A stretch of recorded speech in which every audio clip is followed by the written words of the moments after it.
माघ मास के शुक्ल पक्ष की एकादशी को जया एकादशी कहते हैं। पौराणिक दृष्टि से इसका महत्व बहुत खास माना जाता है। मान्यता है कि इस व्रत को करने से आपको पूर्व जन्म के पापों से मुक्ति मिलती है और आपको हर एक कार्य में जय यानी कि सफलता प्राप्त होती है। जया एकादशी का व्रत करने वालों लोगों के लिए इस दिन व्रत कथा का पाठ करना अथवा सुनना बेहद अनिवार्य माना जाता है। आइए जानते हैं इस जया एकादशी की व्रत कथा के बारे में विस्तार से। युधिष्ठिर ने पूछा, भगवान, आपने माघ मास के कृष्ण पक्ष की षठ तिला एकादशी का वर्णन किया। अब कृपा करके ये बताइए कि शुक्ल पक्ष में कौन सी एकादशी होती है, उसकी विधि क्या है तथा उसमें किस देवता का पूजन किया जाता है। भगवान कृष्ण बोले, राजेंद्र, बतलाता हूँ, सुनो। माघ मास के शुक्ल पक्ष में जो एकादशी होती है उसका नाम जया है। वह सब पापों को हरने वाली उत्तम तिथि है। पवित्र होने के साथ ही पापों का नाश करने वाली है तथा मनुष्यों को भोग और मोक्ष प्रदान करती है। इतना ही नहीं, वह ब्रह्म हत्या जैसे पाप तथा पिशाचत्व का भी विनाश करने वाली है।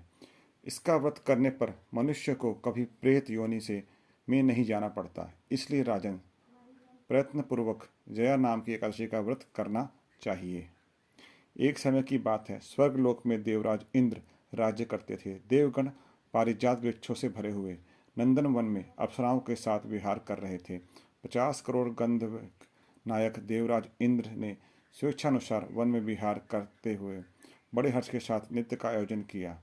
उसमें गंधर्व गान कर रहे थे, जिनमें पुष्पदंत विहार करते हुए बड़े हर्षक साथ नृत्य का आयोजन किया। इसमें गंधर्व गान कर रहे थे, जिनमें पुष्पदंत, चित्रसेन तथा उसका पुत्र, ये 3 प्रधान थे। चित्रसेन की स्त्री का नाम मालिनी था। मालिनी से एक कन्या उत्पन्न हुई थी जो पुष्पवंती के नाम से विख्यात थी। पुष्पदंत गंधर्व के एक पुत्र था जिसको लोग माल्यवान कहते थे। माल्यवान पुष्पवंती के रूप पर अत्यंत मोहित था। ये दोनों भी इंद्र के संतोषार्थ नृत्य करने के लिए आए थे। इन दोनों का गान हो रहा था। उनके साथ अप्सराएं भी थी। परस्पर अनुराग के कारण ये दोनों मोह के वशीभूत हो गए। वित्त में भ्रांति आ गई, इसलिए वे शुद्ध गान न गा सके। कभी ताल भंग हो जाता और कभी गीत बंद हो जाता था।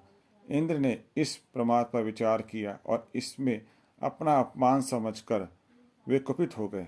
अतः इन दोनों को शाप देते हुए बोले, मूर्खों, तुम दोनों को धिक्कार है। तुम लोग पतित और मेरी आशा भंग करने वाले हो।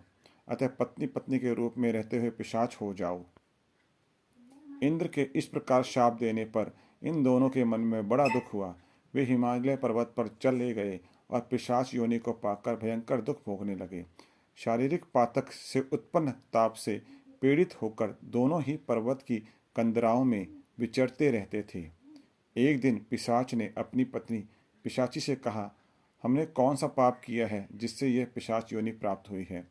नरक का कष्ट अत्यंत भयंकर है तथा पिशाच योनि भी बहुत दुख देने वाली है। अतः पूर्ण प्रयत्न करके पाप से बचना चाहिए।